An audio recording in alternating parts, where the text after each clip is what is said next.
daily transmission. Today is the 29th, the month of June 2024, and this is the Koikimedia platform, bringing the world closer to your doorsteps. I welcome you again into the discussion as we embark again on our morning transmission. Mo kí gbogbo wa pé a máa tún káàárọ̀ sí ìkànnì wa tí a ti ń gbé ètò wa jáde. If you're new to this platform focus only on the right of the Yoruba people to self-determination. And we look at all the reasons why the Yoruba needs to exit Nigeria before things get out of hand. So please share the program, and as usual, invite those that are not here to come and listen, and let us discuss as we do all the time. It's a beautiful weather out there. If you look at the headline that I've written out, Jihadist, Jihadists are coming into Nigeria from Benin Republic. And we know Sultan of Sokoto promised that Nigeria cannot be resolved for decades. Jihadis are coming into Nigeria from Benin Republic. Sultan of Sokoto told us already. Nigeria already. Who can fix this country? Can only fix Nigeria. Is it still possible to fix Nigeria? Over 103 Nigerians have now been deported from Turkey back into Nigeria. We told you that Nigerians are not welcome anywhere around the world. So those that came back would have to find their legs back into the system, as we all know that the country failed every single one of us. It does not matter whether you are Igbo, Hausa, or whatever ethnic indigenous that you are. Nigeria has failed every one of us. As we kickstart.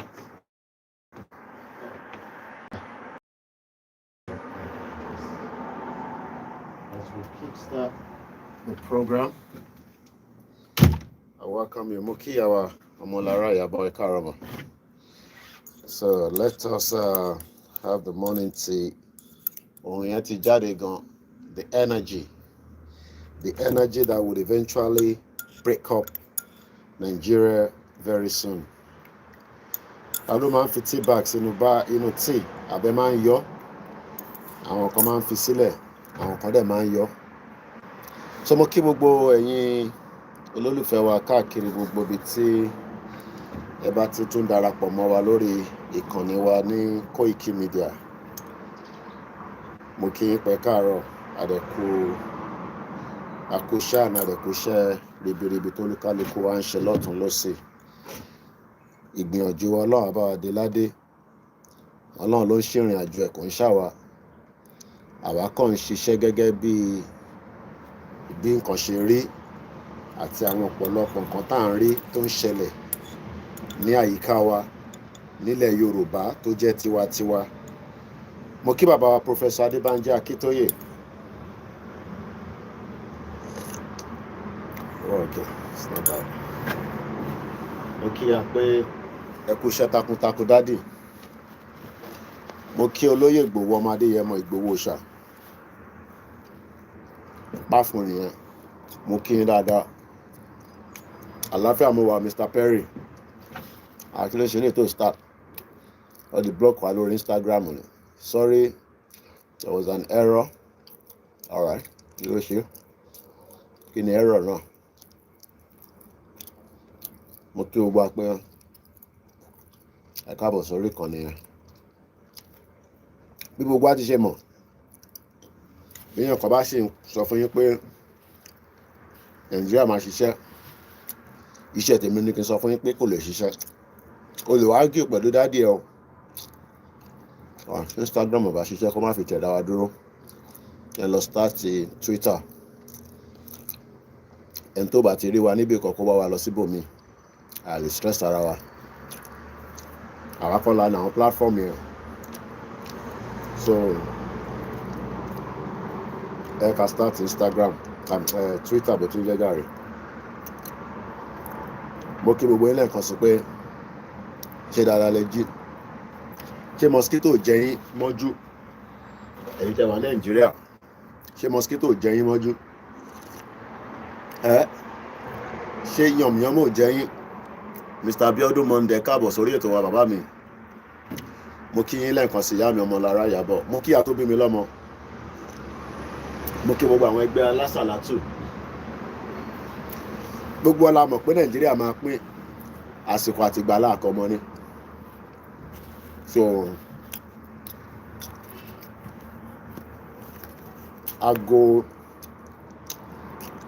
aago méjì àárọ̀ méjì àbọ̀ 7:30 òun ló lù táìmù kan náà lájọ wà ní Nàìjíríà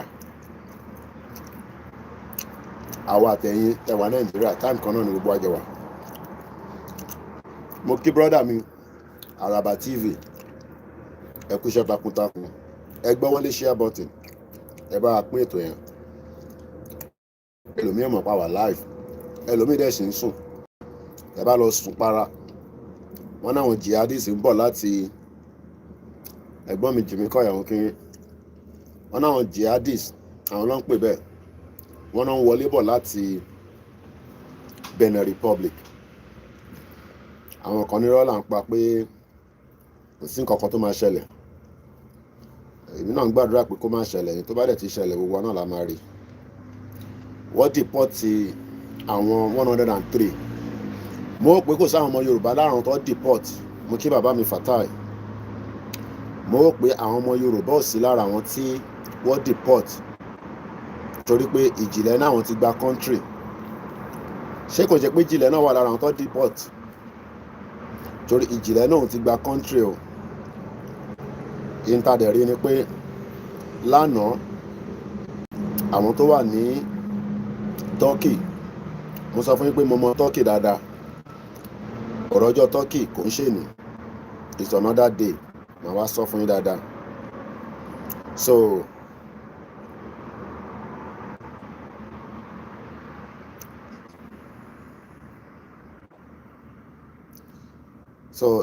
103 people were deported from Turkey. Kí ló ṣẹlẹ̀, kí ló ṣe, kí ló fà á? It's because Nigeria kì í ṣe country. Mo kẹ́ ẹ̀gbọ́n mi dáadáa Yẹmí Fátókè happy weekend sir. Àṣọpọ̀dọ̀ Àràbà ni mo ti wò ó. Ní fídíò kan tí mo fẹ́ fún àtàfẹ́ gbọ́.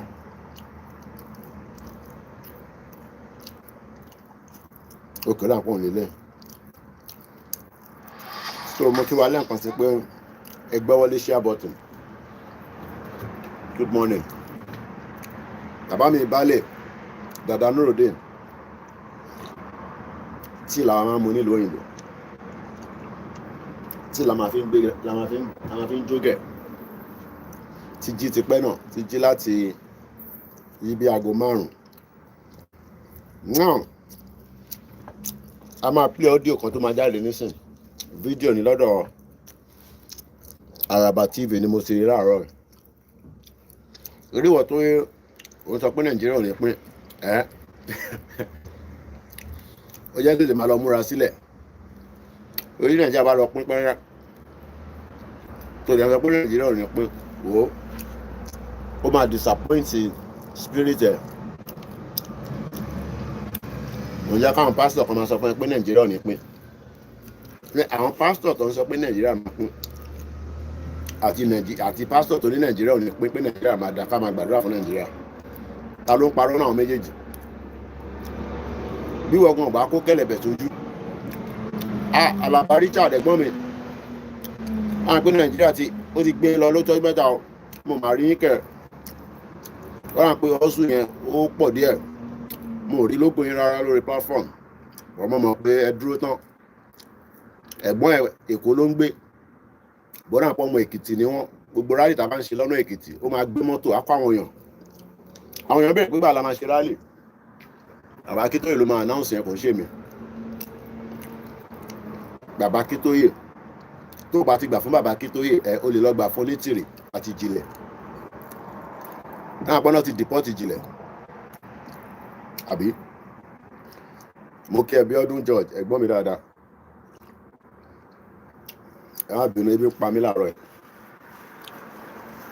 mo dẹ̀ wá yá òrùn mo ní ìdòrùn ẹ̀rọ ojoojúmọ́ lẹ́yìn máa ń rí òrùn ní Nàìjíríà àwọn orin lójoojúmọ́ ẹ̀yìn tó wà ní Nàìjíríà lójoojúmọ́ ẹ̀ máa ń rí òrùn ẹ yẹ ká play mo kí ẹlẹ́ẹ̀kan sí ẹ̀gbọ́n mi Alaba Richard torí àsìkò àti ṣe 11 minutes mo dẹ̀ fi pẹ́ mo ti fi padà lọ lie down sórí bed mo kàn fẹ́ yá òrùn ni mo fẹ́ yá òrùn bàbá mi wà sí Akínyẹlé mo kí ń sà sọ ẹ jẹ́ ká gbọ́ tẹ́tí o Pásítọ̀ Adébóyè ẹ gbọ́dọ̀ sọ tọ́lọ̀ ń sọ fún yín o lórí ọ̀rọ̀ Nàìjíríà ẹ̀mẹ̀ kó gbà ní mò ń sọ ìyá àdúrà ìyá dáadáa philanthropist ìyá dáadáa ẹ bá wa sọ tí Nàìjíríà bá ń sọ lọ́wọ́lọ́wọ́ ẹ̀ ẹ jẹ́ kí gbogbo ọmọ Nàìjíríà mọ̀ ọ́n Genesis lawyer MFN KICC gbogbo yẹn jáde ìtọ́lọ́run bá fi ń wọ̀nyí ní àsìkò yìí ní sáà yìí ẹ jẹ́ kí àwọn ọmọ Yorùbá mọ̀ ọ́n torí àwọn jihadist wọ́n wọlé méjì mẹ́ta tó bá ń follow post mi láàárọ̀ yìí mo ti sọ lédè Haúsá French English Igbo tó o bá ti rí problem tí ẹni ẹ kò ń ṣe problem tèmi so gbóhùn sókè Araba TV.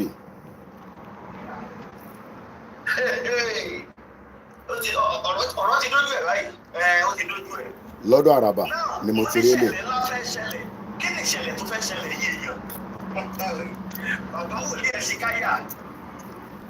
èmi ọmọ bàbá tó ń pè bẹ́ẹ̀ o mo ṣe ń gbọ́ wọn for the first time wọ́n ní bàbá kan wà èyí tẹ́ bá mọ bàbá yẹn ẹ bá ń fi sínú comment section wọ́n ní bàbá wòlíì Ezekiah ti sọ̀rọ̀ ọlọ́run àwọn bàbá yẹn ò kí ń sọ̀rọ̀ kó má wá sí mo ṣe o èmi ọmọ bàbá tó ń sọ o mo ṣe ń gbọ́ for the first time ẹ̀wọ̀n pa àwọn wòlíì pọ̀ Nàìjíríà gan kò ń ṣe àwọn wòlíì èké o àwọn wòlíì kan wà wọ́n sì dúró kò ń ṣe àwọn wòlíì tó ń ṣe iṣẹ́ fún yahoo yahoo o kódà wọ́n jẹ́ kó yé mi pé àwọn babaláwo kan ṣiṣẹ́ fáwọn Fúlàní confam ni mo sọ fún yín o we are dealing with multiple facets of problem nílẹ̀ Yorùbá kí babaláwo máa ṣògùn fún Fúlàní babaláwo nílẹ̀ Yorùbá kó máa ṣe ògùn fún Fúlàní bọ́bẹ̀ kọ́ là ń lọ wọ́n ní pé bàbá kan ní bàbá wòlíì Ezekiah ó dà kí mo pronounce dáadáa Ezekiah ẹni tó bá mọ bàbá yẹn bí ẹ ti gbọ́ speech wọn rí òkè wọn náà wọn ní CAC General Evangelist ẹ ṣe gan ni àwọn tó mọ̀ wọn dáadáa nìyẹn wọn náà bàbá yìí ò kí ń sọ̀rọ̀ kó má mú eléyìí ń ṣe bàbá Adébóyè o bàbá Adébóyè ni kò tí ì sọ ntọ́lọ́ fi wọ̀n wọn àbí wọ́n tí ì sọ ntọ́lọ́ fi wọ̀n wọn to kí n disrespect wòlé ọlọ́ọ̀ máa wá sí ìwà kan ní Kóìkì tó tútù bẹ̀rẹ̀ pẹ̀lú rí máa gbá etí ẹ̀ máa fún ẹ lépè sọ fún bàbá Adébóyè kò sọ ntọ́lọ́ sọ fún wọn dáàsọ èmi ò ná Ọlọ́run rán mi sí wọn ìtọ́lọ́ bá ń sọ fún wọn lọ́wọ́ ní sáà yìí ní kọ́lọ́ kó jẹ́ ká tètè mọ̀ kọ́ lè bá wa sọ fún ṣá Ọ̀ṣínbàjò àti Tinubu ṣọ́ọ̀ṣì ìjọ rẹ̀ ṣá I don't know kọ́ṣà rányàn sí Tinubu kọ́dẹ̀ rányàn sí bàbá wa Ọọ̀ni of Ifẹ̀ àti gbogbo àwọn ọba yẹn náà gbẹ̀kẹ́ máa sọ pé pray for Nigeria pray for Nigeria ìṣìṣì máa wà sọ́dọ̀ mi o sọ́run ẹ wá ni gbogbo yẹn lè wọ́kọ̀ so bọ̀ wọ́n ní bàbá wòlíì Ezekiah wọ́n ní àwọn ní CAC General Evangelist okay so CAC yẹn náà ni wọ́n ní wòlíì mi kan náà ti máa ń gbádùn àjọ ṣàìsùn lánàá ni irọ́ ni mo pa wọn bọ́n wọ́n máa ń ṣàìsùn every Friday. Ok sábẹ́ CAC làwọn wà. Ok ó dà pa abẹ́ CAC náà ni bàbá Nasiru Lai náà wà bí ẹ̀gbọ́n mi Abíọ́dún ṣé mo right Prophet Nasiru Lai ó dà pa abẹ́ ó dà pa àwọn CAC yẹn àwọn máa ń tètè sọ̀rọ̀ síta ó dà pa àwọn bíi KICC àwọn Redeem àwọn èèyàn tètè sọ̀rọ̀ síta àmọ́ wáì ó dà pé ṣé CAC náà ni bàbá Nasiru Lai ṣé CAC ni bàbá Prophet Adébáyọ̀ ẹ máa bá mi kọ́ sínú kí n tó máa ń sún mi lọ́rọ̀ wa nìyẹn tá a bá ti ń béèrè question ghost kọ́ ni gbogbo wa ẹ bá wa respond if not màá kọ́ pa program màá dẹ̀ máa yá ọ̀run kò sí nǹkan tẹ́ máa ṣe fún mi kò sí point ká máa sọ̀rọ̀ kẹ́ máa respond kò make sense tí bá kúkú sí ní life nísìn ẹ ní rí nǹkan kan wò ẹ lọ máa wò ìtọ́ ti ṣe tẹ́lẹ̀ ni life yàtọ̀ sí recorded tá a bá ń béèrè àwọn question yẹn bá wa máa type ẹ̀ àfi tó bá yẹ pé delay wá sọ́dọ̀ yín ní tí mò ń sọ kò sí point ẹ bá ti dáhùn àwọn question yẹn a máa move on if not kẹ́ máa wo bí ṣe ń jẹun tí mò ń fi tí ìjógẹ̀ kò easy ká máa jáde aago méje àárọ̀ yẹ kí n ṣe wà lórí bed a máa jáde ẹ ní dáhùn question ẹ kàn sọ pé yes ìyá mi fún mi lọ́lá èwo náà ẹ̀tọ́ question tí mo béèrè ṣé gbogbo wọn ní CAC ẹ hàn pé gbogbo ẹ̀ lèmi ń ṣe but mo mọ̀ wọn dáadáa bí mo tẹ̀ gbọ́ bàbá yìí rí bàbá Ezekiel mo gbọ́ wọn rí ibo la ti fẹ́ rí sunshine nínú òtútù lọ́wọ́ gbọ́ pé cold weather ló wà ní London ni ok wọ́n ní CAC ní bàbá pro ẹ bá wa máa respond ó máa fún wa ní joy pé òun ṣe ghost because ẹlòmíì rò pé ghost là ń bá sọ̀rọ̀ wọ́n ní CAC ní bàbá Prophet Adébáyọ̀ CAC ní bàbá Nasiru those you mentioned came out from CAC they are the product wọ́n appreciate gbogbo yín ẹ múnú mi dùn láàárọ̀ yìí ọlọ́run múnú gbogbo wa dùn ìgbìyànjú wa ọlọ́run ló máa dé ládé àwa kàn ń gbìyànjú ni wà láìta láì súnmọ́ bí láì mo send message sí CSI ní 6:30 láàárọ̀ yìí ó respond mo send message àwọn terrorists tí mo pín láàárọ̀ yìí mo kàn send message yẹn sí wọn gbèdúró pé tó bá jí wá rí lẹ́sẹ̀kẹsẹ̀ ló respond ó wà lórí fóònù mi ẹ ṣe gan ni now wọn náà under CAC ní gbogbo wọn ti wá so kí ló wá dé tí ó jẹ́ pé àwọn CAC yẹn ló ń sọ pé ọlọ́run sọ fáwọn ọlọ́run sọ pé àwọn kankan fẹ́ ṣẹlẹ̀ ọlọ́run ní Nàìjíríà bó ṣe ń lọ yẹn tí àwọn tó kù tí wọ́n jáde bẹ́ẹ̀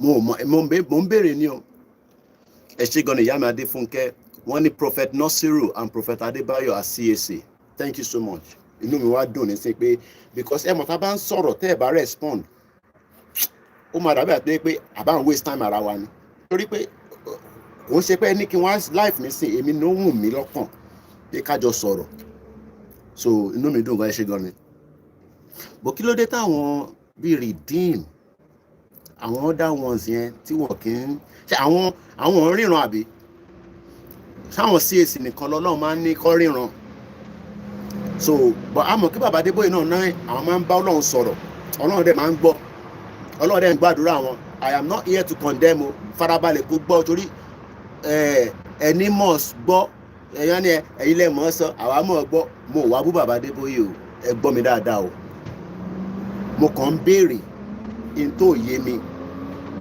ok bàbá mi Fatai Ọládòsí wọ́n ní they are in God's spirit àwọn tó kù sí ní God's spirit ẹ má kí n waste time ẹ ká padà ká gbọ́n tí Àràbà mo kí ẹ brother mi Àràbà òkú iṣẹ́ ẹ bá mọ Àràbà TV ẹ sọ pé mo ní òkú iṣẹ́ mo máa ń gbọ́ gbogbo mi àwọn ń lọ round the clock gbogbo ẹ̀ làwọn ń gbé àti Mohbad gbogbo ẹ̀ bọ́ ilé tí mo gbọ́ láàárọ̀ yìí ó múnú mi dùn ó fi ọkàn sí àkìní sìn iṣẹ́ tó ń ṣàrà rọ̀ nìyẹn olúkálukú ló ní iṣẹ́ tó ń ṣe ó ti máa jà yẹn ó ti mú kinní tó máa jù tájà yẹn máa morning how are you beautiful weather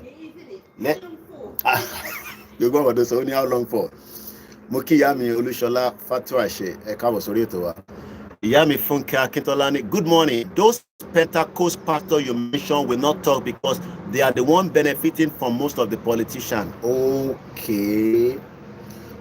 Ẹ̀gbọ́n mi bí ọdún àjọ ní ẹ jẹ́ ká gbọ́ ọdún lẹ́ẹ̀kan. Èèyàn wa àlọ́ ìṣẹ̀lẹ̀ ńlá ó ṣẹlẹ̀ ní Nàìjíríà. Ọ̀rọ̀ ti lójú ẹ̀ báyìí. Ó ti lójú ẹ̀. Náà mo ní ìṣẹ̀lẹ̀ ńlá fẹ́ ṣẹlẹ̀. Kí ni ìṣẹ̀lẹ̀ tó fẹ́ ṣẹlẹ̀ yìí? Bàbá wòlíì Ẹ̀sìkáyà tí wọ́n jẹ́ general evangelist fún ìjọ CAC ní gbogbo àgbáyé. Ẹ má bínú ṣe rí ìníkọ̀ gbọ́ program yẹn mo ṣe wá gbélé dáadáa mo ṣe wá ń gbọ́ nísìnyí ẹ ṣé gan ni Araba ó explain who the man is. Ẹ rò pé bí àgbà tí mo kọ wàláì bí ṣe jí ti jí màá bí ẹ màá pè mí whatever Ọlọ́run ti bá ń pè màá wá dìde lórí bed màá wá lọ sórí social media ilé ìlú wa kọ́ pop up so mo kí bàbá wa Prophet Ezekiel the general overseer of CAC Ọlọ́run àtúbọ̀ máa kàn sí yín láti London mo ti ń kí yín bàbá mo ní láti mọ̀ yín ẹ ní láti mọ̀ mí mo ní ìdí nọ́mbà yín ìtọ́lọ̀ bá ṣáà ti ń ran yín òun ni kẹ́ máa bá wa sọ síta. Bàbá sọ̀rọ̀ wọ́n ní wọ́n dé lẹ́kọ̀ọ́ kan wọ́n ní Nàìjíríà pé ìṣẹ̀lẹ̀ fẹ́ ṣẹlẹ̀ ṣùgbọ́n kí ni ìṣẹ̀lẹ̀ tó fẹ́ ṣẹlẹ̀ yìí yẹn ẹ̀ka lọ ẹjọ́ gbogbo ẹ̀yẹ yẹn nítorí kò sí mọ́wọ́ ní o fún gbogbo ọmọ Yorùbá bẹ́ẹ̀ bá lórí ọ̀fẹ́ tẹ́ kọ́ máa kọ́ sí ẹ máa bá ń pín ẹ jẹ́ kó fa ẹ̀rà gan torí ọ̀rọ̀ Nàìjíríà ti dojú rẹ̀ Ọlọ́run lòun ti ṣe tán ohun tí bàbá sọ nìyẹn o ìpàdé ńlá kan lọ lọ́wọ́ báyìí nílùú èrè olẹ́gbẹ̀lẹ́ Èkìtì ibẹ̀ ni bàbá sọ pé Ọlọ́run fi hàn àwọn wípé àwọn rí àsíá mẹ́ta tó dúró pé Nàìjíríà ó ń là sọ́nà mẹ́ta èmi kọ́ mo sọ kọ́lọ́ bẹ́ẹ̀ ẹ̀mí máa jẹ́ mi lọ́wọ́ sọ ìgbẹ́ mi ò mo fi hàn yín ṣùgbọ́n ẹ̀yin èèyàn ó jọ gàdé kò jọ gàdé ó mọ̀ fi ẹsẹ̀ méjèèjì tìrò wà lóòótọ́ ló ṣe wọ́n sọ náà ẹ̀yin èèyàn ní ìjẹta òde ìjẹta àbáyọ̀kọ́ nìyẹn oníṣẹ́wùsàn ní ẹ̀mọ olóṣèlú former senator ní Kaduna kọ́ nìyẹn yes ó sọ̀rọ̀ ó ní lókè ọ̀yà lọ́hùn àwọn Haúsá àwọn Fúlàní wọ́n ti rí kúròpù ara wọn ti ń kúra wọn jọ kẹ́ ń gbọ́ dáadáa tó ń jáde dáadáa. Wàá mú tó bá sọ wá pè nìkan ó ní former president ààrẹ Buhari bẹ́ẹ̀ ló fẹ́ gbà wọlé now ẹ̀yẹ chief kìíní ẹ máa wò ó El-Rufai ó lọ sọ́dọ̀ Buhari Àtíkù Abubakar ó lọ sọ́dọ̀ Buhari Kwankwanso ó lọ sọ́dọ̀ Buhari ìyá àwọn top politician wọn ṣe pé something happen ẹ wá máa wò ó wọ́n ní ìjọba Tinubu ò tí àwọn lọ́rùn wọ́n ti ń gbìmọ̀ wọ́n ti ń ṣe tí wọ́n fẹ́ ṣe lókè ọ̀yà náà náà èmi kọ́ mu sọ ṣé wùsàlẹ̀ ní gbogbo pépà tó gbé náà bàbá wòlíì Ẹ̀sìkáyà wá sọ̀rọ̀ ṣe àyè náà kọ́ lọ́rọ̀ yẹn eléré wípé Ọlọ́run lòun fẹ́ pín Nàìjíríà sí mẹ́ta náà ẹ̀yẹ yẹn ẹ̀jẹ̀ ń pèlè fọ́nrán yẹn fọ́nrán yìí ètò tí wọ́n ṣe yìí ṣètò tí ó gùn jàmbúrátà káàkiri ìra wa lé tẹ́ẹ̀ bá dẹ̀ gbàgbé àwọn bàbá wa sọ nǹkan kan wọ́n ní wípé alágbẹ̀dẹ tí bá ti lù mí lójú kan wọ́n lábẹ́ òun bẹ̀ ẹ wo ìgbà tí ọ̀rọ̀ yìí ti ń jáde bọ̀ wọ́n bá tiẹ̀ sọ̀rọ̀ lókè mọ̀ tí Ọlọ́run ò bá fi kan bàbá Ẹ̀sìkáyà kò ní sọ wò lójú gbangba lójú gbogbo ayé ní bàbá Ẹ̀sìkáyà ti sọ̀rọ̀ yìí o alágbẹ̀dẹ tó ń lórí tó ń lù lójú kan àmì wà bẹ́ẹ̀ ẹ má gbàgbé if you look at what is going on in the country tẹ bá rí ilé tí ẹ mọ̀ pẹ̀lú nǹkan tí bàbá yìí sọ ni ẹ mọ̀ pé ìṣẹ̀lẹ̀ fẹ́ ṣẹlẹ̀ olùgbé fẹ́ já òkè máa já ẹyẹ èèyàn ẹ wo ẹ má jẹun lójọ pọ̀ ẹ gbọ́ tí bàbá sọ lónìí lórí òkèèrè Èkìtì fọ́nrán ìrìlẹ̀.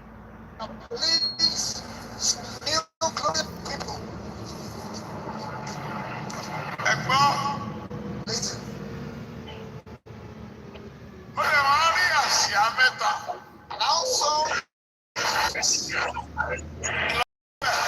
Write it down. Nàìjíríà máa pé mẹ́ta.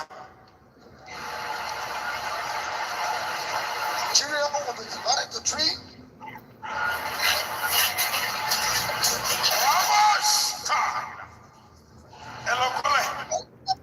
Write it down.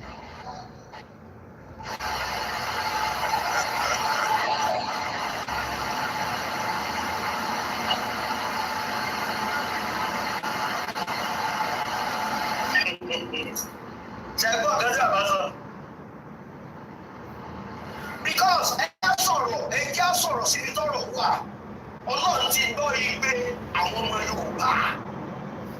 This is what we have been saying. Ẹ lè lọ gbọ́ ìtókù lọ́dọ̀ Àràbà. Mo kí brother mi ẹ kúṣẹ́. Mo kí gbogbo èèyàn wa. Ìyá mi Bukky Gold mo kí yín mà. Mo kí gbogbo àwọn tí wọ́jọ́ ní làákàyè. Mo kí àmì Adéṣeun Adélani bàbá onílù fẹ̀tù mo kí láti gbogbo Kwara State. Mo lẹ́ ń ṣe ń bẹ̀ ni Kristẹni lẹ́ ń ṣe ni aláwo lẹ́ ń ṣe ni kí yín ìlú tọ́lọ́run gbàdúrà ẹ̀ ní Kwara. Kódà ọmọ kan tí mo kọ́kọ́ fẹ́ ìjọ náà lọ́hùn náà pọ̀ mọ̀ lọ́rin ni níṣì mo ṣe wọ́n understand gbogbo kìíní yẹn kó tó di pólú ẹ̀ wá settle down ibà ló ti wá kàwé ó ti padà sí Nàìjíríà nísìn very brilliant girl ó dẹ̀ òun náà ti marry ó dàbí ṣe gbọ́dọ̀ pé ó ti ní ìbejì she's doing very very very brilliant girl. Mo kí gbogbo yín pátápátá. Ìdèwò Mike Tony, as a matter of fact, Mr. Koiki, CAC member doesn't benefit from the zoo country like the Pentecostal churches. So ìyẹn lọ́lọ́run ṣe ń fi ìrànràn wọn tí kò fẹ́ràn àwọn Pentecostal àwọn kan ní political church ni wọ́n kò ń ṣe pàdúrà ọgbà níbẹ̀. But it's just that they are not saying exactly the situation that we are facing in the current state of Nigeria today, which a lot of us expect them to do anyway. So coming back to the discussion, ẹ má bínú kò sí bá ṣe fẹ́ sọ̀rọ̀ tá ní máa fi òyìnbó sí láàrin méjì. Ó dà ń pé Instagram wọ́n ti tamper pẹ̀lú platform mi wọ́n jẹ́ kó lọ live mọ́. Sorry, there was an error with your broadcast. So no problem. Mo fẹ́ jẹ́ kó yé gbogbo wa pé ẹ̀yin tí ẹ̀ ń bá wa fi àdúrà. Okay, Mr. Fatai, one brother, I saw your video yesterday. God will be protecting you, sir. Wọ́n kó protect wa náà là ń fẹ́ o. Torí ìtàn àforírọ́ ó dìgbà tá a bá parí ìrìn àjò yìí la lè sọ síta o. Bá dúpẹ́ fọ́lọ́run pé Ọlọ́run arrest gbogbo ẹ̀ mọ́lẹ̀. And I'm not joking. Ẹ bá gbọ́ táwa media tá à ń sọ̀rọ̀ pé ìtàn àforírọ́ nínú ilé kò ṣe máa sọ síta ni o. Kò ń ṣe mi nìkan máa ń sọ bẹ́ẹ̀ o. Kò ń ṣeré o. To come out and be talking and be challenging evil authorities. Don't say Nigeria nìkan. We're talking about the global world. Kò ṣeré o. Ọlọ́run ni agbójúlé o. Agbójúlé anything o. Ọlọ́run la gbójúlé àti ẹ̀yin tí ẹ̀ ń bá wa fi àdúrà fi arrest ẹ̀ mọ́lẹ̀. Intan fara rọ́ no be wàsá o. Inú ìwé tèmi èmi ní ti máa kọ ìtọ́lúkálukú máa kọ́ ní tiẹ̀ yàtọ̀. So but let's leave that on the side. One thing we got to understand is that Nigeria failed to work, Moki Mr. Waris Jinadu, is because the foundation of what was put together is not for us. Ibi tí mo kàn fẹ́ ká máa darí àdúrà sí nísìn, ẹ̀yin tẹ́ ń fi àdúrà, tẹ́ ń fi ń bá wa push ẹ mọ̀ pé ọ̀rọ̀ làwa ń sọ, ìtọ́lọ̀ tó fi jí kí àwa nìyẹn máa sọ̀rọ̀, a máa sọ̀rọ̀ pani. Àdé ní sọ̀rọ̀ sọ. Ìtẹ́ ilé bá wa máa ṣe ni pé ẹ bá wa máa fi àwọn àdúrà yẹn kẹtúbọ̀ bá wa sọ fún Ọlọ́run pé nínú àánú ẹ̀ nínú ọlá tó ní tó jẹ́ pé igi ewé tó wà níbí báyìí ó ní ẹyọ kan ò ní jábọ́ àfi tó bá ń ṣe ẹ̀yìn òun. Gbogbo tí ó máa jẹ́ kí ìran Yorùbá kó tètè bọ́ níbi tá a délé ní kó má pẹ́ ju bó ṣe yẹ lọ mọ́. Tó bá ń not kó bá Tinubu jà kí Tinubu lè padà sílé. And we, like I always say, tí Tinubu bá padà sílé, it's gonna be of the benefit for everybody. But the fact that ó ṣì wà níbẹ̀ is a threat and is a danger to the democracy tó wà lọ́wọ́lọ́wọ́, because they have never witnessed we're not yet to say that Tinubu is the perfect, but The fact that pé ó wà nínú system yẹn nísìn ó ń fún wọn ní migraine, ó ń fún wọn ní ọ̀pọ̀lọpọ̀ migraine because ẹ lọ gbọ́n tí mo ń bọ̀ màmá lo fóònù yìí tí Instagram ò bá ṣiṣẹ́ tó bá rí wa kọ́ wá sí bíbá ẹgbọ́n kan tí ẹ rántí orí Linda ni mo ti rí lánàá máa ń follow Linda dáadáa ẹgbọ́n kan tí Mama Peace tó sọ, the former wife of the former president, no not former, ìyàwó former president Goodluck Ebele Jonathan, ẹgbọ́n tó sọ ní bíbá.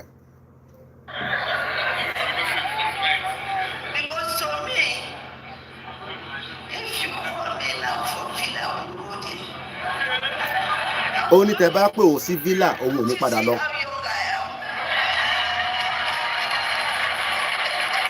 Ẹ ní láti lọ́kàn máa ń bí. Because the stress is so much.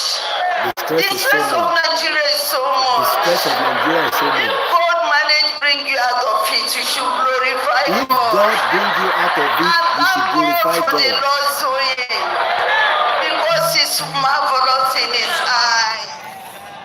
So, every one of them, ìyàwó Tinubu náà wà ń bẹ nísìn, I travel, I'm to represent the federal government of Nigeria as the wife of the federal government of Nigeria.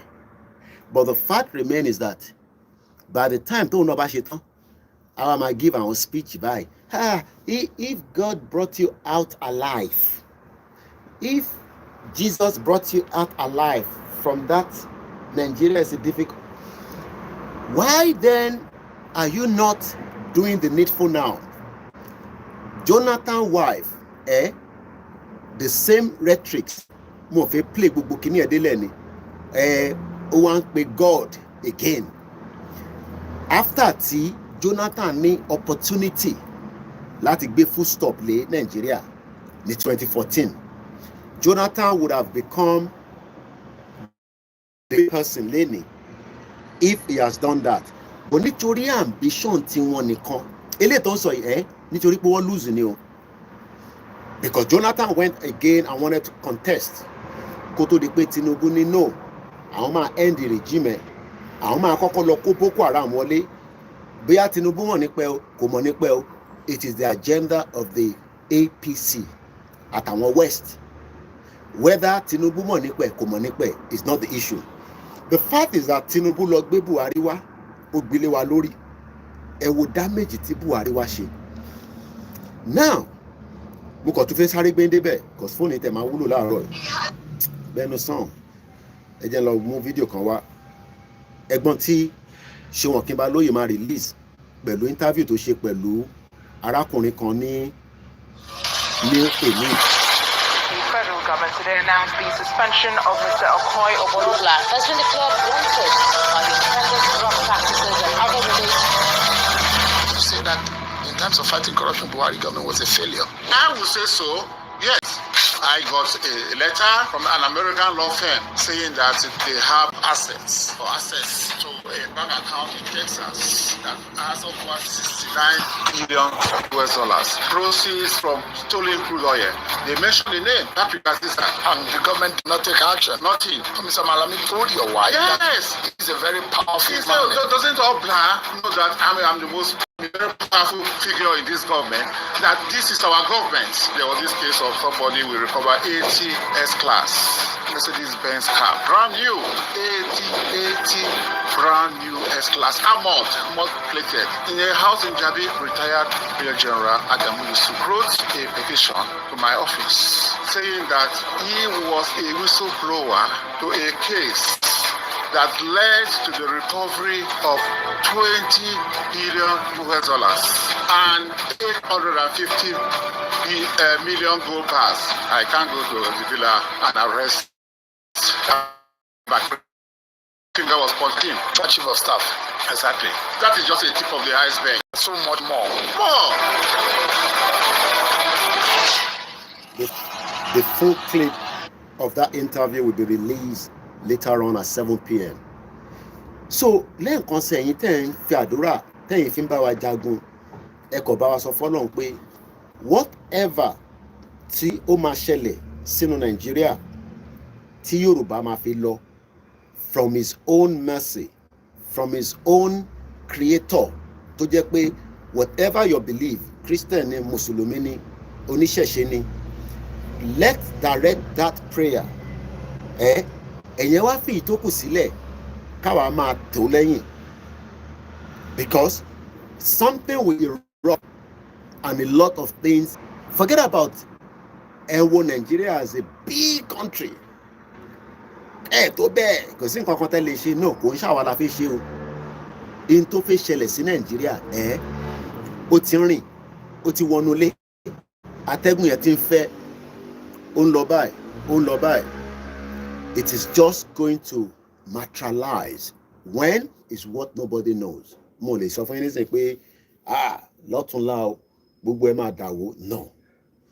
But what we are doing is that we are creating the awareness to first challenge what that country means. In any way, they stop. They can't stop that. Nobody can stop that. And the more that that awareness continue, and the fact that the country itself, sorry, ìsàlẹ̀ ó ti ń jẹ. Kí ni mo mean by that? Fún wa TV mo kí ẹ, brother mi dáadáa, kò ní bàjẹ́ fún ẹ. Send voice to kan sí mi. Ó ní Mr. Koiki, bye. Mo respond sí lẹ́sẹ̀kẹsẹ̀. Ó ní wọ́n ti yanjú ẹ̀. We're trying our best. Àwọn kan wà ní máa gbóhùn wọn léraléra, but they are working gradually. Mo sọ fún yín pé ní October kọ́nà ṣọwà dìgbà yẹn, committee kan wà. Mo kí yín kú ṣẹ́gun takun. Olóyè ń bọ̀ 3 days a máa dún tátá. Bọ̀ ní Nàìjíríà ẹ̀yin tẹ́ ń béèrè pé níjọ́ òní rally máa jáde, Mr. Koiki rally yẹn ti ń pẹ́ jù. Ẹ̀yin ṣe sùúrù. Ojú ló ń kán ìbòjì. Ṣẹ̀rí ìbòjì nísìn níbo ni ìbòjì wà nísìn? Ibẹ̀ ló wà. Tó bá máa yá nísìn òun yẹn máa yí báyìí. A taná síbẹ̀ yẹn. Ojú ló ń kán ìbòjì, òun ń bọ̀ níbẹ̀. Òun lọ́rọ̀ Nàìjíríà. Ibi tílẹ̀ Yorùbá délé ní kò sí anybody tó lè sọ pé ọ̀rọ̀ Nàìjíríà ó sì ní ẹni àṣeyọrí kankan tó fi jáde nínú ẹ̀. Gbàdúrà fún Nàìjíríà òun waste time rẹ̀. Ọ̀rọ̀ máa gbàdúrà fún Nàìjíríà is not visible anymore. Pray for Yoruba land. Pray for us to succeed as quickly as possible, because the Northerners'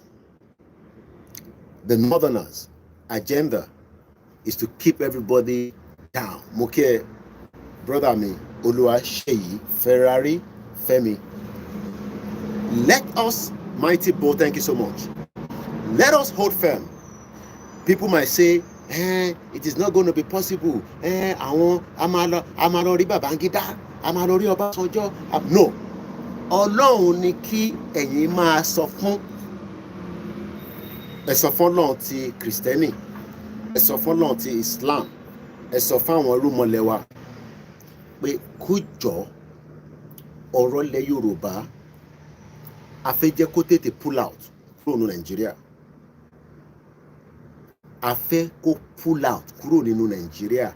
Then tá bá ń sọ pé a fẹ́ kó pull out, a lot of people mix this up. Sherry, Kwara, Kogi State, Ondo, Ekiti, Osun, Ọ̀yọ́, Lagos, Ogun State. Ilẹ̀ yẹn oralẹ̀ ní oralẹ̀. Onílé nínú ẹ̀ ní onílé nínú ẹ̀. That space, mo kí brother mi Adébánjọ, ẹgbẹ́ wọlé share button kẹ́ like program mi. Èèyàn 9 péré ló ṣe like ẹ̀ lórí Koikimedia, and 93 are watching. Àmọ́ pa àwọn tó ní 3 kan wà, àwọn yẹn wọ́n wà níbí báyìí o. Wọ́n wò mí báyìí, wọ́n ti change orúkọ wọn so that ká má bàmọ̀ pa wọn ni. Àwọn colleagues ìjìnlẹ̀ Marcus wọ́n ti deport wọn láti Turkey. 103 people have been deported from Turkey. Kódà èèyàn kan tẹ̀sán pé ojoojúmọ́ ló ń deport wọn. Ìtò wáyà mi lẹ́nu pé ìjìnlẹ̀ ò lè stop Turkey government pé àwọn ọmọ Yorùbá tó ń bẹ níbẹ̀ àti gba country kọ́ máa ti deport wọn torí pé wọ́n ṣe ń bá gọ́ọ̀mẹ̀ntì jà nílé. Mad people all over the place. One thing is that the fact remains, the existence of the name orúkọ yẹn gangan la fẹ́ change. A lè sọ pé a fẹ́ change ilẹ̀ wa ni. Tuta bá ń sọ pé a fẹ́ kúrò nínú Nàìjíríà, ò mí pé a fẹ́ gbé ilẹ̀ wa tí gbogbo wa wà nínú ẹ̀, àtàwa tá wà nílé, àtàwa tá wà níta. Ilẹ̀ yẹn kí n tún pè lẹ́ẹ̀kan sí Kwara, Kogi, Ondo, Ekiti, Ọ̀ṣun, Ọ̀yọ́, Ògùn, Lagos, those 8 states tó jẹ́ tilẹ̀ Yorùbá. Níjọ́ tí a bá ti gba Yorùbá country, Odùduwà Republic la fẹ́ pè ní, Yorùbá Kingdom la fẹ́ pè ní, whatever we want to call it. Mo kí yèyé Jọládé ẹ káàbọ̀ sórí ètò wa, ọba obìnrin ẹ ṣé gan ni mà. That will no longer be named as Nigeria anymore. As at now, it is called Nigeria. But the day tí ó bá ti wà official, bó ṣe máa wá wọ official yẹn, òun là ń tò lọ́wọ́ báyìí. Àwọn kan yẹn bọ̀ ṣe fẹ́ jagun ni náà. But I got to prepare for whatever eventualities because we don't know what is going to happen. You might say that ṣé ọ̀rọ̀ ogun ló kàn nísìn. If you are following me this morning, since I've been up, you would have seen this, my post, that I posted this morning, that the report coming out is giving indication that, and I'll show you, Mumbo, camera me saying, that is what it says. Insecurity, jihadists flooding Nigeria through Benin Republic. This was on the 21st of June 2024.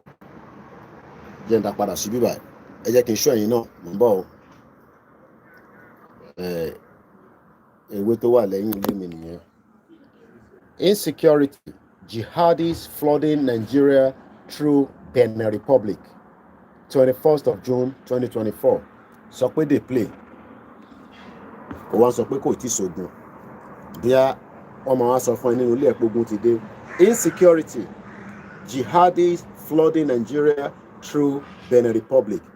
Àwọn ọlọ́pẹ̀ ní jihadists. Mashallah, iPhone anything. And the last one here, mo nílé touch Twitter because that phone is not very good at all. Tẹ́ bá fún wa lówó, màá lọ ra fóònù mi. Nígbà tẹ́ dẹ̀ fún wa lówó, ilé ti lọ. Mo jẹ́ ń dá padà sí bíbá. Screen yẹn ti lọ. Mo kẹ́ brother mi, ẹ̀gbọ́n mi dáadáa, bàbá dáadáa, Mr. Waris Jinadu. Insecurity, jihadists flooding Nigeria through Benin Republic. Mo kí Ẹkúnlé Bakers, mo kí ìyàwó Ifágbémilékè, mo kí gbogbo ẹni tó wà lórí ètò. Mr. Ọláyẹmí, mo kí yẹn káàbọ̀ lórí ètò. Now, whether we like it or not, àti wà nínú economic war, they've decided to make life unbearable and uncomfortable for millions of our people. I am not talking about 1 or 2 or 3 of you that has the wealth, or 2 or 5 of you that are making your money. These are, yes, Mr. Larry Jinadu, jihadis are Islamic extremists. They don't believe in your Islam. Muslims and Yoruba will believe in it. So, and the Christians, they need to wipe you out as quickly as possible. They need to convert every single one of us back into Islam. These are the reason why Agbodo prepare mind. While diplomacy will continue, while negotiation will continue, it is also important that all our governors protect the entity. Yoruba. The country is still running. Prince Olanrewaju Mokin, Abisogun, Mokin gbogbo entembe ní gbogbo ìgbèríko ní gbogbo corner nílẹ̀ Yorùbá, àtẹ̀yìntẹ̀ South Africa, àtàwàtàwà ní Asia, Europe, and gbogbo bitabawa. We all know that Malafia told us some years back. Let me ask this question. Is there Moki Richard Alaba? Only Nigeria is in its last stage of breaking. There's no doubt about it. I compare kí break up yẹn kó má ní much ripple impact in the destruction of Yoruba land, because that is what they want to do. Already they've destroyed Yoruba land, but wọ́n ní mo fẹ́ pòwe ni o, kàkà kí sòsò má jẹ́ kinní kan ẹ bá mi parí ẹ̀. Wọ́n ní kàkà kí kinní kan má ṣe kinní kan, òun lọ̀rọ̀ tó fi ṣe fún wa nísìn. Ẹ bá mi parí ẹ̀, ẹ mọ̀ pé èmi ò gbọ́wé dáadáa. Kàkà kí kinní kan má ṣe kinní kan, òun ni wọ́n fi ṣe fún wa. Already they've strangulated every one of us. Àtàwátàwà níta, àtẹ̀yìntẹ̀wà nínú ilé, wọ́n ti strangulate wa. Ẹ wá máa wonder pé but kí ló dé táwọn olóṣèlú wa tolerate gbogbo kinní? They are also puppets. Puppet gidi ni wọ́n. They are puppet to the northerners and they are puppet to the international criminal countries tí ó fún wọn ní directives. And each one of them, they are only protecting their own interest. Interest tí wọ́n don't protect. Well, protect interest gbogbo tiwa. So they will do everything. Wọ́n ní kàkà kí a má jẹ ṣèṣe, a fi ṣàwàdànù ni. Ẹ ṣé gan ni, àwọn tó gbòòwò ti bá mi parí ẹ̀. So what do we do? Kí ni a gbọ́dọ̀ ṣe? A ti report fún UN. Ṣé UN máa dá sí? No. Ẹ ṣé gan ni bàbá mi Abiodun George. Kàkà kí ó má jẹ ṣèṣe, a ṣì ṣàwàdànù ni. So they will be ready to make sure that they destroy more of the Southwest. Katolo. If the governors were smart, orí wọn pé ni, because nobody orí wọn pé, what they should be preparing for is the worst case scenarios. The eventuality tí Nigeria bá pín in a painful way, ìyà máa jẹ àwọn tí wọ́n ń dá wàhálà sí wa lọ́rùn yìí. We will make sure that kó tó wọ country wa nígbà tí country yẹn bá dé, kódà tó bá marry gan tó jẹ́ o marry wọn, is either you go with them because it will be very difficult to trust them, and I'm talking about the Fulanis. Àwọn DMB méjì kan wọ́n lè ní wọ́n wọ okay, wọ́n ti wà pẹ̀lú wa ti pẹ́, but people that are doing evil will continue to do evil within themselves.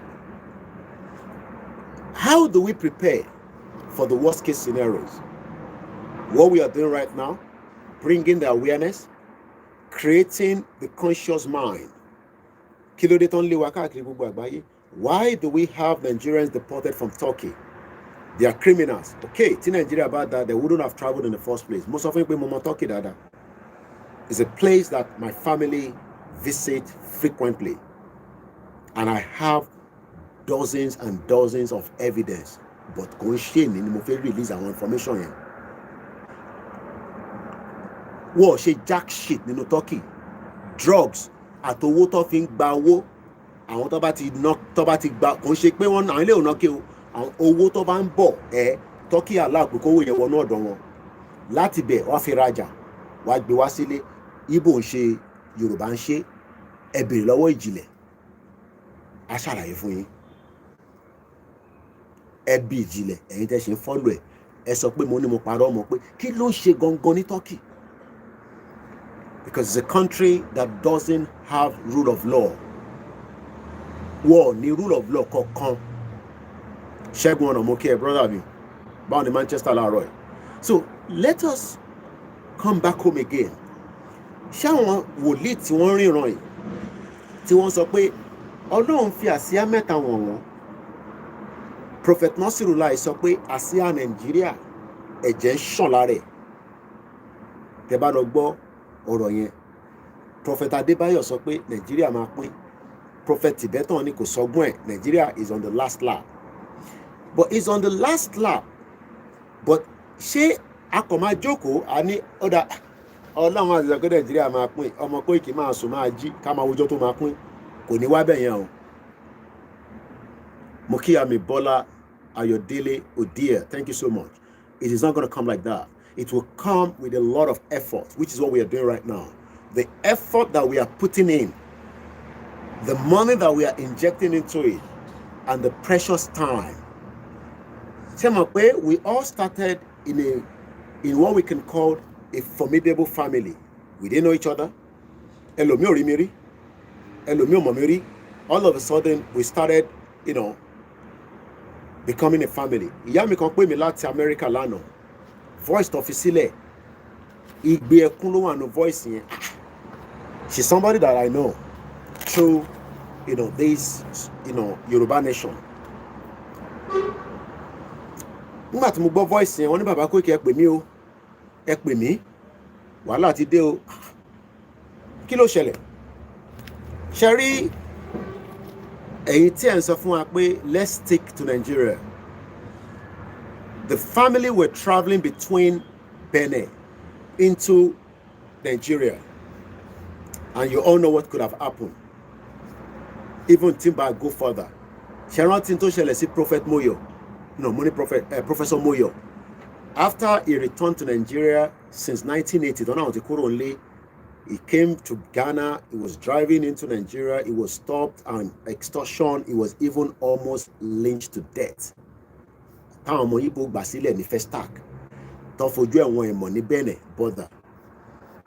The children, mobile phones were taken away from them. I want to talk about phone one badge. So ni men tó gba phone yìí. Wọ́n nígbà tó bẹ̀rẹ̀ sí wo phone yẹn. Ṣé ẹni tó ń bá màmá ẹ̀ sọ̀rọ̀ l'Amẹ́ríkà? Ṣé international communication kan nìyẹn? Wọ́n ní wọ́n ń ṣe yahoo. Àwọn ọmọ yẹn ń try láti ṣàlàyé fún wọn pé a ṣe yahoo. Màmá wa wà l'Amẹ́ríkà. Màmá wa là ń bá sọ̀rọ̀. They didn't want to listen. Ọ̀rọ̀ tí mò ń sọ ọ̀rọ̀ àná ni o. Máa sọ fún mi pé they play. Máa sọ pé they play. Ọ̀rọ̀ àná ni mò ń sọ yìí. Aago méjì time tiwa nìyá yẹn pè mí. Wọ́n get me, wọ́n fi voice sílẹ̀. But within the 1 hour and a half, mo return call yẹn padà. But the situation was resolved. But àwọn family yẹn san 150,000 naira. Kan tó fi àwọn ọmọ yẹn sílẹ̀. Kò ń ṣọmọ kan lọ dá dúró. Ó dà pé méjì pẹ̀lú àgbàlagbà kan tó tẹ̀lé wọn. 150,000 naira ni wọ́n gbà lọ́wọ́ wọn ní Benin Republic ní border yẹn lánàá. Ìyá yẹn mo á sọ fún wọn pé ká ṣáà máa dúpẹ́ pé it didn't go more than that. They could have killed them. Accidental discharge ló máa ń pè. You know what that means? Trigger fire. Ọlọ́pàá kò gbọ́wọ́lé trigger. Ìbọn yẹn á dẹ̀ lọ sínú okùn tiẹ̀ and you will die. O lè ní Koiki mama make it up. Ó ti gbàgbé ni màá rán ẹ létí. Kọ́lọ́ba wa fọ̀run kẹ́ sister wa lawyer. Ọmọ ṣe bí Kọ́láwọlé mo kẹ́ ẹ. Ẹ rántí Bọ́láńlé Rahim. She was a lawyer, a Yoruba woman. A máa gbọ́ pé ìbejì wà nínú ẹ̀. Wọ́n máa lọ ra pizza ni wọ́n náà ń bọ̀. Wọ́n fi ṣe U-turn.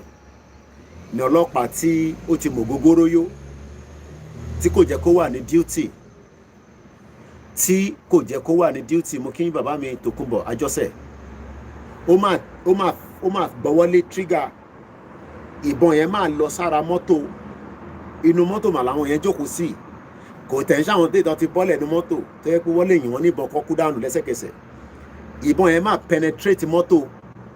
Ìbọn tó penetrate mọ́tò ó máa ba ẹni tó lóyún níkùn.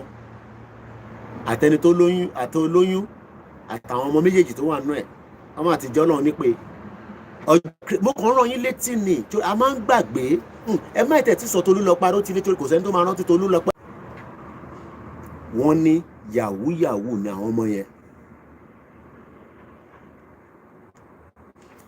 All these might mean nothing to an average Nigerian because ẹ ti wà nínú ìyà tipẹ́. So this kind of lifestyle, don't expect people like us. Kájọ wá gbé níbẹ̀ Koiki wá kọ́lé. Ibo mo fẹ́ kọ́lé ọ̀hún sí. Màá kọ́lé tí ọlọ́pàá ò ní respect mi. Màá kọ́lé tí road traffic ò ní respect mi. Ẹ ṣàgbọ́n tó ṣẹlẹ̀ sí èmi ò láìkí máa dárúkọ wọn lórí platform mi. Ìyá tó sunkún jáde pé wọ́n gba kẹ̀kẹ́ márúwá lọ́wọ́ òun lára àwọn APC member. Tó ní òun tẹ̀ jèrè kankan lára wọn. All these are part of the problem of a failed country that was never a country anyway. tó yẹ kó olúkálukú máa lọ nílùú ààrẹ but because a ṣe ń feel pé níjọ́ kan ọlọ́run tá à ń pè yẹn táwọn ti CAC tí ọlọ́run ọ̀nà kí mo máa ń gbọ́ ṣé Babalọ́lá CAC ni wọ́n àbí because mo máa ń gbọ́ ọlọ́run Babalọ́lá báyẹn ọlọ́run Babalọ́lá yẹn kò ní sùn ẹ̀ tó bá yẹ pé mo right ẹ bá ń fi sínú comment section tí Babalọ́lá náà ni máa ń gbọ́ ọlọ́run Babalọ́lá ọlọ́run Babalọ́lá wọ́n sùn ṣẹ̀dá ọlọ́run Babalọ́lá yẹn ẹ̀yẹ bá wa máa sọ pé kó má sùn púpọ̀ mọ́ ṣẹ̀wádà wa tó ní fá má wá sí bíbá kó wá sọ pé Koiki because mo máa ń kan I will not tolerate that nonsense on this platform mo ní block yín but mo mọ̀ ẹ̀yin kan Koiki náà àwọn ọlọ́run ti yẹn akọ́láfẹ́ àwọn ọlọ́run nílẹ̀ wa ìwọ ni kó lọ máa ṣe yẹn ok ṣòro àwọn tó ń pọ̀ ọlọ́run Babalọ́lá yẹn fi wọ́n sílẹ̀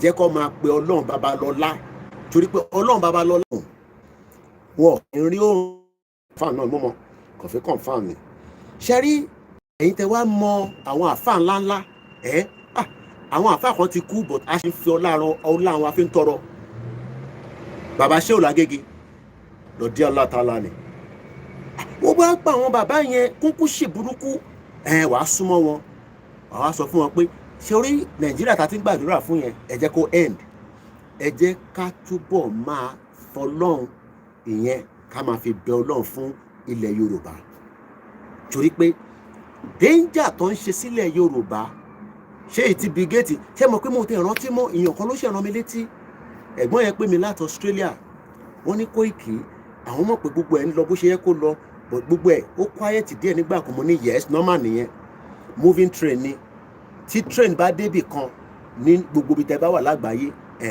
tó o bá tẹ̀ slow down tó bá dé platform kí ló máa ṣe ẹ̀yin tẹ́ ti wọ train rí ẹ ṣáà wọ Nàìjíríà náà tó bá dé Ògbómọ̀ṣọ́ tó wá ṣọdún tí mo rí Adélékè tó lọ welcome yín nínú darkness kò sí náà but ó ṣáà welcome yín pé kọ́ lọ máa ròyìn bọ̀ látẹ̀kọ̀ ẹ̀yin tẹ́ lówó ẹ̀yin tẹ́ ti lọ hustle lẹ́kọ̀ọ́ bẹ̀kọ́ mo mọ béèyàn ṣe lọ sí Èkó tó rówó lẹ́kọ̀ọ́ ìdí tó ṣe rówó lẹ́kọ̀ọ́ ni pé wọ́n mọ̀ọ́mọ̀ ṣèkà fún yín pé inú Èkó yẹn ẹ̀ nírí tí yín ṣe níbẹ̀ kò ń ṣe pé wàá máa struggle báwo ló ṣe máa wà lẹ́kọ̀ọ́ fún 6 months ọdún ń bọ̀ o ò rówó mọ́tò láti fi drive family ẹ̀ o wá ń dúró kí gọ́vnà gbé train ẹ̀ wá park ara yín bí sardine ṣòro pé kò make sense Èkó tó dẹ̀ jẹ́ kó jẹ́ ọlá èrè fún gbogbo ọmọ Yorùbá kò jẹ́ nǹkan kan fún wa mọ́ àwọn ọmọ Yíbò àwọn yẹn take advantage ẹ máa blame wọn ni but a máa ń blame pa ọmọ Yíbò nìkan ló ń jẹ Èkó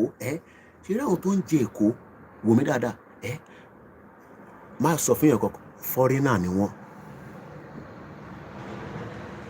máa ní èmi ni mo sọ Waris Jinadu bàbá mi ní lawyer Bolanle lost her life and pregnancy in the hand of a cow citizen in the zoo uniform ẹ ṣe gan ni súnmọ́ mi dáadáa ṣòro àwọn tó ń jẹ Èkó àwọn tó ń jẹ Èkó foreigner ni wọ́n lọ bèèrè lọ́wọ́ àwọn tó ń pè ní Lebanese wọ́n pè bọ̀bọ̀ kan ní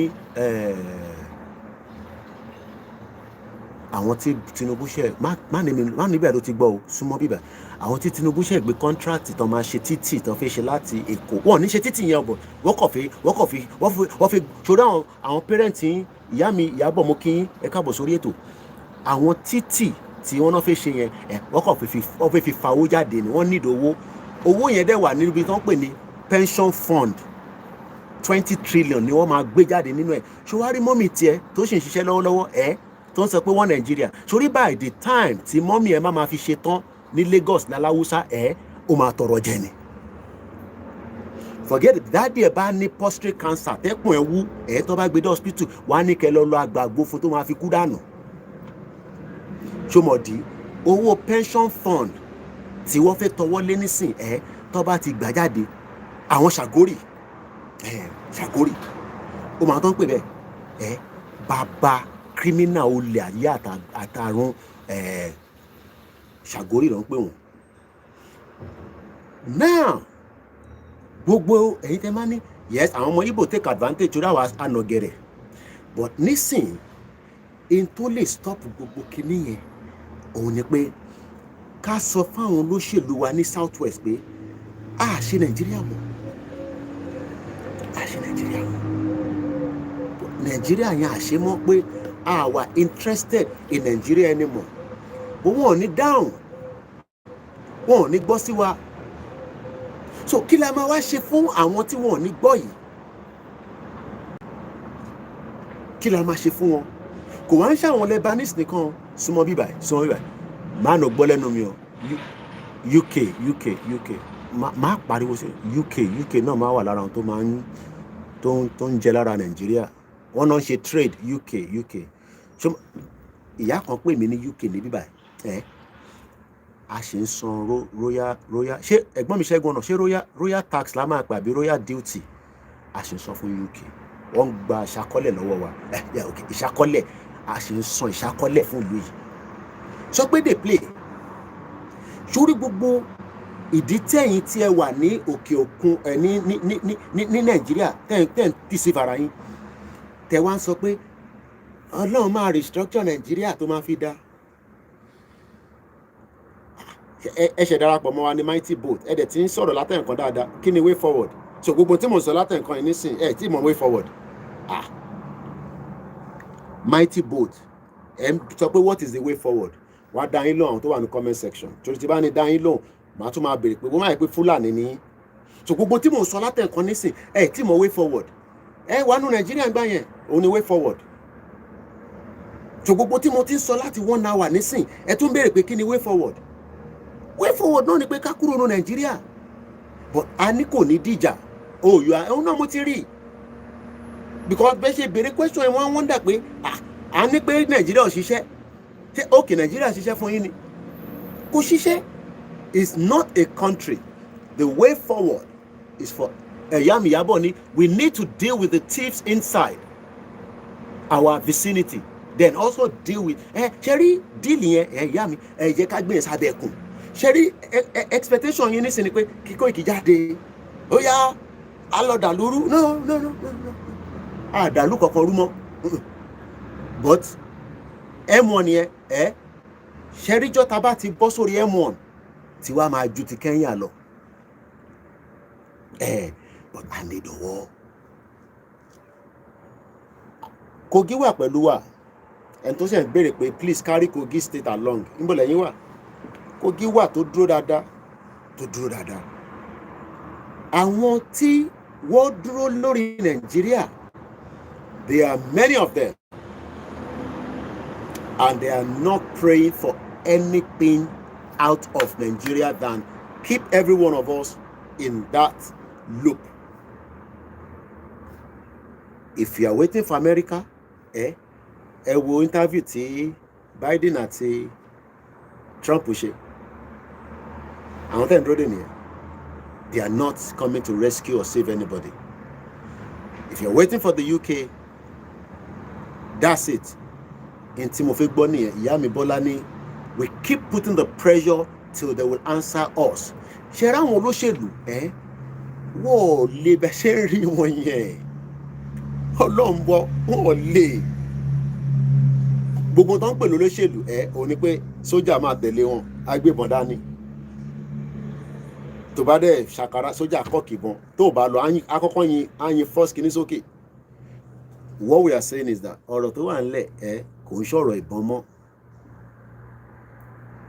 The politicians in the southwest kò mo fẹ́ end program àti ṣe 1 hour from all the state level the federal level the one representing us in Abuja and the green chamber and the red chamber regardless of wherever you are ẹ jẹ́ ká jókòó ká sọ̀rọ̀ bí ọmọlúàbí and start channeling the cause of Yoruba people. But ṣé wọ́n tó ń ṣe ni pé ó rà pé almost the same topic tí Yèyé Dára ló mú ọgbọ́ program yẹn dáadáa because I was in between a lot of other things. But tí bá gbọ́ dáadáa Yèyé Dára sọ pé wọ́n lo divide and rule. That has always been the agenda why táwa ń pariwo nísìn ẹ lọ ohun tí Victor Taiwo ń sọ ẹ máa wonder pé ṣé lè lọ́nà òun jà fún Yorùbá nation akọ átíkù yẹn tẹ bá kà á títí orí á máa fọ́ yín ó dẹ̀ náà ti ń ṣe Yorùbá nation nísìn 23 years nínú 23 years yẹn ọlọ́pàá ò lọ gbérí ọlọ́pàá ò gbérí bẹ́ẹ̀ ni ẹ lọ máa dáwó sí ẹ̀wọ̀ Ọ̀rànmíyàn 10 naira ní o ìwọ tó wà Nàìjíríà fún wa tí o ṣe wà pẹ̀lú mi ò ṣe gan ni kò ní bàjẹ́ fún ẹ a máa end program kò ní bàjẹ́ fún ẹ ọ̀rọ̀ mi 23 years ni Comrade Victor Taiwo lónà tí ń ṣe Yorùbá nation ọlọ́pàá ò lọ kanlẹ̀kùn gbérí wọ́n jáde ṣe rálì kankan rí kò jáde síta pé rálì lélẹ́yìn ẹ̀yàn ọmọ Yorùbá o bọ̀ tó bá kọ átíkù yẹn gbọ̀nàgbọ̀nà ni orí á máa fọ́ ẹ máa green á máa ṣe ẹ lọ wo directive ibi tó tún lọ nísìn àwọn tó sọ pé ọ̀rọ̀ one new Nigeria that is the game game pé báwa ṣe ń tì báyìí àwọn kan tún jáde wọn ní liberal làwa conservative làwọn ṣẹgbọ́n níjẹta táwọn kan ní political structure ló dá ká lọ fún political mo wá ń béèrè lọ́wọ́ ẹ̀gbọ́n tó wá yẹn mo ti dá mọ̀ nísìn so tẹ́lẹ̀ mo ò mọ̀ bọ̀ ó dà pé wọ́n ló popular lórí Twitter owó yìí máa ń lọ káàkiri nìyẹn so máa ń wá platform tó fẹ́ spew rubbish ẹ̀ sí kò ń ṣe lórí platform tèmi bẹ́ẹ̀ ni Comrade Victor Taiwo book writer ó kọ̀wé ju kí ló dálẹ̀ lọ ìgbà kan ní kọ́ fóun ní owó kan tóun bá ti rí owó yẹn òun máa gba Yorùbá nation fún wa ẹ tún lọ wo directive ibi tó tún lọ nísìn ó kó àwọn ọmọ Igbo ó kó àwọn ọmọ Middle Belt wọn náà wọn wá a channel of a new charter new Nigeria ọ̀nà táwọn tó fẹ́ gbà nísìn nìyẹn it is called divide and rule divide them tó bá ti Eunice Uchechi ó tójọ́ mẹ́ta mo ní ti bá wá Canada wàá ṣe díkà ikàn àwájọ jẹ́ pẹ̀lú ọkọ ẹ àtàwọn fámílì ẹ mò ń bọ̀ Canada ó wẹ̀ pé mo ní wá nígbà òtútù ni mo dẹ̀ rí bàbá mi ọba ògbóni tó ń gbádùn Canada lọ́wọ́lọ́wọ́ ọlọ́àbá mi ṣọ́yìn padà délé. I have texted you regarding the payment of donation link you have not replied ẹ má bínú 2000 messages ẹ tún resend ẹ màá rí again ẹ kò resend ẹ láàárọ̀ ẹ. Let us remember something. Yoruba land is enough to feed Yoruba people and then extend it to the neighbors, then extend it to Africa and support the world through trade. We can have a deal within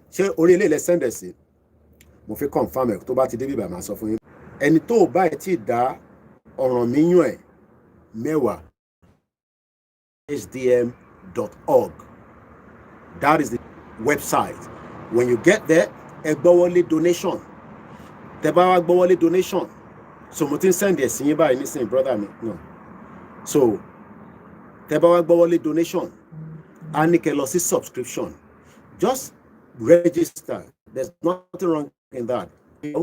Wọ́n lè ní kí activate email yẹn wá send email kan sínú inbox yín ẹ activate it. The purpose of the email is so that kẹ́ lè máa gba receipt. Ẹ̀yin tẹ́ wà labroad tẹ́ ní knowledge of bit of tech ẹ má sanwó sí náírà ẹ ṣe sí the website.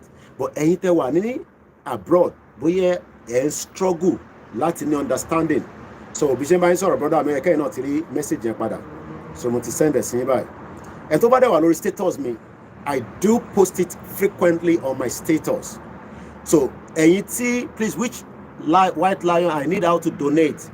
Ṣé Nigeria lẹ́wà be outside. If you are in Nigeria, you will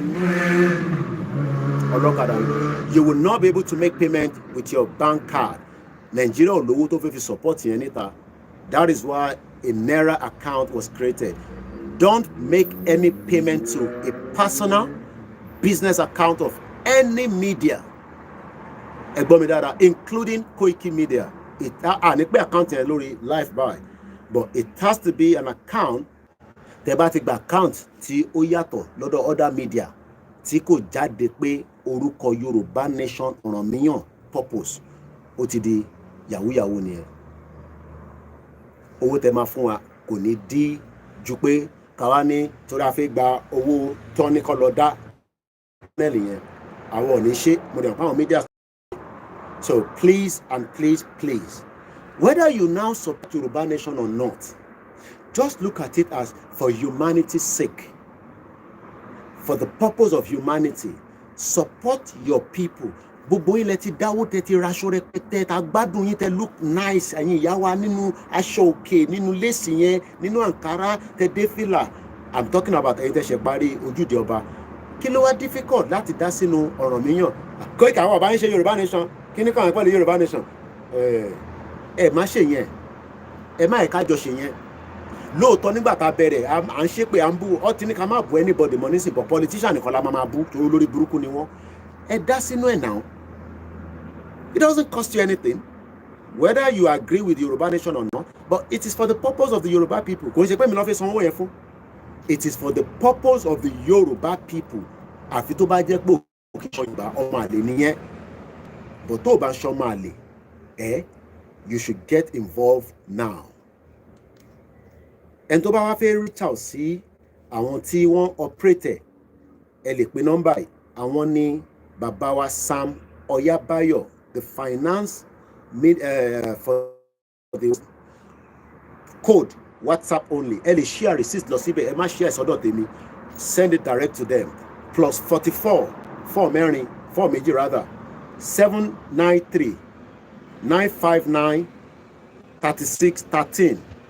Again, plus 44 793 959 3613. Sam Oyabayo. Or LA email oranmiyanmultipurpose@gmail.com. oranmiyanmultipurpose@gmail, because I know some of you love communication email. Kò wá ń ṣe pé káwá máa ní Koiki àti dáwó síbẹ̀ ẹ nísìnyí níbo ni gbogbo owó wà. Ṣẹ́rí gbogbo kìíní yẹn sometimes is like ẹ máa mú mọ̀ pa ti wà too educated. Ìyẹn náà ni Fúlàní fi kó wa lẹ́rú. A ti wà too educated, PhD, masters. Well, what we are saying right now is the money is going to be used for different purposes and resources of Yoruba land. Tó bá wá mọ̀ pé ó máa dá, ó máa yọ wá lẹ́nu, Koiki kí ló fowó ṣe, mo bẹ̀ ẹ́, ṣòro owó yẹn, whatever tó bá fẹ́ fi ṣe, lọ fi jó gẹ̀lẹ̀dẹ̀, lọ fi mu kúlíkúlí, lọ fi mu pito, lọ fi mu tiger nut, o lè lọ sí peckham, kò ní kó fún ẹ ní beer. Because we know some of you are there. Intent dúró dé ní sí ni pé, Koiki mo ti dáwó ó yá kí ló fowó ṣe. So bó ṣe jẹ́ nìyẹn. Information tó dọ́dọ̀ mi lánàá ni pé wọ́n ní ẹran tí ìyá Dublin yẹn, ìyá wèrè yẹn, wọ́n náà wà tí Dúpọ̀ ní tìrì, wọ́n náà ti dàrú rẹpẹtẹ. Ìyá Dublin Ayọ̀ Brown tó náà ń ṣíra òun sí wòwò, òun ṣépè fún bàbá ẹ̀, tó náà ń ṣépè fún bàbá Akíntóyè pé mo bọ́ra mi sí wòwò, ìyá àgbàlagbà ní London, Dublin ló wà. Wọ́n náà ti dàrú rẹpẹtẹ. Kódà wọ́n ní bàbá kan náà tó lọ dúró síwájú UN tó náà ti gba country, àwọn tó ti invest time energy wọn, wọ́n wá sọ wọn mọ́gọ̀, wọ́n tẹ̀lé Dúpẹ́ lọ. Bàbá yẹn náà báyìí wọ́n náà sunkún báyìí ni. Sórí ìwọ tó ṣe ń tẹ̀lé wọn tó wà Nàìjíríà wọ́n náà ti deport àwọn kan dé láti Turkey. Ìjìnlẹ̀ ò ráyè stop ẹ̀. Ìjìnlẹ̀ ò lè stop ẹ̀. Mo tẹ̀ ń wo nínú fídíò bí a máa rí Jìnlẹ̀, ó dà pé òun ò tí ì dé bí ó wà ní the next batch. Drugs, owó olè, owó 419 ló ń gbà wọlé sí Turkey tó fi operate. Wọ́n níṣẹ́ kankan tó ń ṣe níbẹ̀. Èmi Koiki ni mo sọ bẹ́ẹ̀. Kò síṣẹ́ kankan tó ń fún anybody ní Turkey. Olè ló ń jà níbẹ̀. Tí bá parọ́ mọ́ wọn kó ṣe fídíò kó challenge mi. Ọláyọmí Koiki ni mò ń jẹ́. Àníní jù bẹ́ẹ̀ lọ lóye tó tẹ̀yẹ àárọ̀ yìí. Gbogbo wa tẹ́ bá tún rí wa náà lè rí wa. Koikimedia bringing the world closer to your doorstep. Tó bá mọ̀ bá ń gbóhùn sókè. Iṣẹ́ wa fúnlẹ̀ wa, forílẹ̀ ibi wa, kàgbéga falérí. Ìgbàgbọ́ wa ni pé bá ti bẹ̀rù là bọ́ mọ́. Ká ṣiṣẹ́ ká jọlá. Ìṣọ̀kan àtòmìnira ní kẹjẹ́ ká mọ̀ lè pa. Tẹ̀síwájú fọ̀pọ̀ ire àtòhun tó dára.